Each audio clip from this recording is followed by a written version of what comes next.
بسم اللہ الرحمن الرحیم۔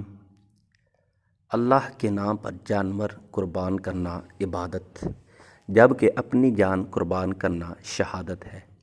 ہم اہل اسلام عبادت اور شہادت والی سعادت سب کو مانتے ہیں۔ ہر سچے مسلمان کی یہ تمنا ہوتی ہے کہ اللہ اسے سعادت والی زندگی اور شہادت والی موت نصیب فرمائے۔ انہی میں سے ایک نام خلیفۃ المسلمین امیر المؤمنین سیدنا عثمان بن عفان رضی اللہ تعالیٰ عنہ کا ہے۔ آپ رضی اللہ عنہ کی زندگی کے چند گوشے پیش خدمت ہیں۔ اس نیت سے پڑھیں اور سنیں کہ اللہ ہمیں بھی ان کے توسل سے ایسے ہی اوصاف عطا فرمائے، آمین۔ حضرت عثمان رضی اللہ عنہ کی ولادت، آپ واقعہ فیل یعنی ہاتھیوں والا جو واقعہ مشہور ہے سورۃ الفیل میں جس کا تذکرہ ہے، اس واقعہ فیل کے چھٹے سال یعنی ہجرت نبوی سے 47 سال قبل مکہ مکرمہ میں پیدا ہوئے۔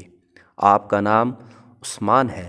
سلسلہ نسب اس طرح ہے: عثمان بن عفان بن ابی العاص بن امیہ بن عبد شمس بن عبد مناف۔ گویا کہ 5ویں پشت میں آپ کا سلسلہ آپ صلی اللہ علیہ وسلم سے مل جاتا ہے۔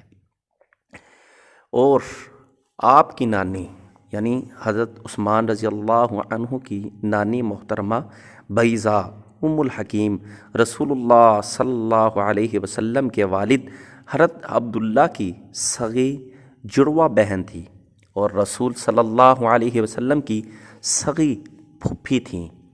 اس نسبت سے آپ رضی اللہ عنہ رسول اکرم صلی اللہ علیہ وسلم کے بھانجے ہوئے۔ اور آپ کے پاکیزہ بچپن میں آپ کا اپنا ایک قول مشہور ہے کہ آپ فرماتے ہیں کہ میں زمانہ جاہلیت اور زمانہ اسلام دونوں میں نہ کبھی زنا کیا، نہ شراب پی، نہ کبھی کسی کو قتل کیا، نہ کبھی چوری کی، نہ کبھی مسلمان ہونے کے بعد دین سے پھرا، نہ ہی دین بدلنے کی تمنا ہوئی اور نہ ہی گانا بچانا کیا۔ حلیہ مبارک سیدنا عثمان رضی اللہ عنہ بہت خوبصورت تھے۔ گندمی رنگ، قد معتدل، گھنی داڑھی، مضبوط جسم، بارعب شخصیت کو نمایاں کرنے والا چہرہ تھا۔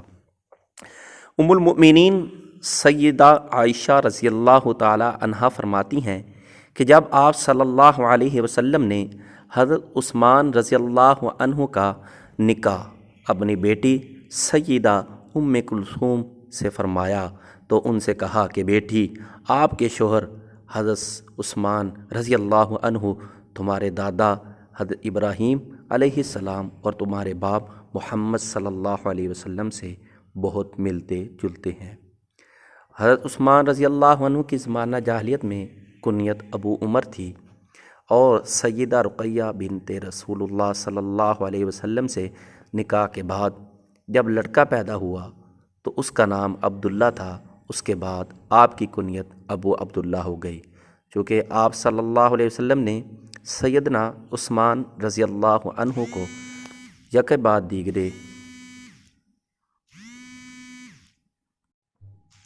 چونکہ رسول اللہ صلی اللہ علیہ وسلم نے سیدنا عثمان رضی اللہ عنہ کو یکے بعد دیگرے اپنی 2 صاحبزادیاں نکاح میں دیں، اس لیے ان کو ذو النورین کہا جاتا ہے۔ قبول اسلام۔ آپ کے قبول اسلام کے سلسلے میں محدثین اور مورخین اس بات پر متفق ہیں کہ آپ قدیم الاسلام ہیں، یعنی اسلام میں شروع میں تھے۔ ایک روایت یہ بھی ہے کہ حضرت عثمان رضی اللہ عنہ نے ایام محاصرہ کے دوران کہتے ہیں کہا تھا کہ میں اسلام کرنے والوں میں سے 4تھے نمبر پر ہوں۔ آپ کو اللہ نے مال و دولت سے خوب نوازا تھا اور آپ اس کو راہ خدا میں بڑی فیاضی سے خرچ فرماتے تھے۔ مشکل حالات میں آپ نے مسلمانوں کے لیے ان کی روزمرہ کی ضروریات کو پورا کیا، خصوصاً ٹھنڈے میٹھے پانی کے کنویں وقف کیے، غزوات میں اسلحہ، سواریاں، فوجی راشن کا بندوبست، زمین خرید کر مسجد نبوی کی توسیع کرنا آپ کی امتیازی شان ہے۔